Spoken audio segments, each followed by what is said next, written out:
We have at least in this program of community-based learning, in Mandera East we have registered 290 teachers, 118 of them in the secondary school and the rest in primary schools.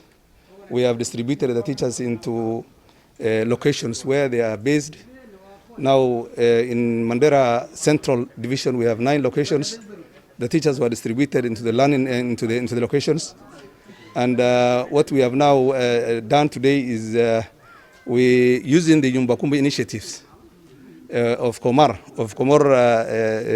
location. We managed to get 15 learners in Komor Community-Based Learning Center 1. So we have 15 learners here. They were brought by the chiefs together with the Nyumbakumbi. We discussed with them. They are the ones who mobilized. And majorly they will be taught on life skills, issues of gardening, weeding. That is the major things. And then they can be given some basic skills of reading and numeracy, where the teachers now will be engaging them. We encourage now at least the members of the public to liaise with their Nyumbakumbi chairman elders